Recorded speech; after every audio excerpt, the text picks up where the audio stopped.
주님께서 여러분과 함께 또한 사제의 영과 함께 요한이 전한 거룩한 복음입니다. 주님 영광 받으소서. 그때 예수님께서는 하늘을 향하여 눈을 들어 말씀하셨다. 아버지, 때가 왔습니다. 아들이 아버지를 영광스럽게 하도록 아버지의 아들을 영광스럽게 해주십시오. 아버지께서는 아들이 아버지께서 주신 모든 이에게 영원한 생명을 주도록 아들에게 모든 사람에 대한 권한을 주셨습니다. 영원한 생명이란 홀로 참 하느님이신 아버지를 알고 아버지께서 보내신 예수 그리스도를 아는 것입니다. 아버지께서 저에게 하라고 맡기신 일을 완수하여 저는 땅에서 아버지를 영광스럽게 하였습니다. 아버지, 세상이 생기기 전에 제가 아버지 앞에서 누리던 그 영광으로 이제 다시 아버지 앞에서 저를 영광스럽게 해주십시오. 아버지께서 세상에 뽑으시어 저에게 주신 이 사람들에게 저는 아버지의 이름을 드러냈습니다. 이들은 아버지의 사람들이었는데 아버지께서 저에게 주셨습니다. 그래서 이들은 아버지의 말씀을 지켰습니다. 이제 이들은 아버지께서 저에게 주신 모든 것이 아버지에게서 왔다는 것을 알고 있습니다. 아버지께서 저에게 주신 말씀을 제가 이들에게 주고 이들은 또 그것을 받아들였기 때문입니다. 그리하여 이들은 제가 아버지에게서 나왔다는 것을 참으로 알고 아버지께서 저를 보내셨다는 것을 믿게 되었습니다.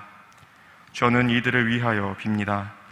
세상을 위해서가 아니라 아버지께서 저에게 주신 이들을 위하여 빕니다.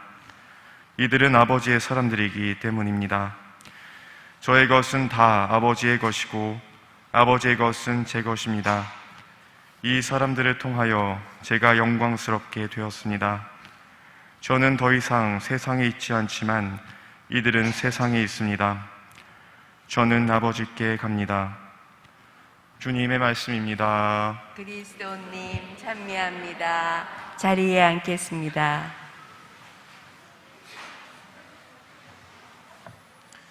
찬미 예수님, 찬미 예수님. 우리 앞에 있는 초등학생 친구들, 초등학생 친구들 보니까 그 나이 때 정말로 저는 많이 울었던 것 같습니다.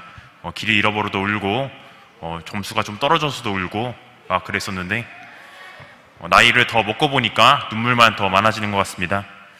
영화를 보다가도, 드라마를 보다가도 제 눈물이 그냥 나오고, 제 아름다운 경관을 보면 괜히 감상에 젖어서 마음이 뭉클해집니다.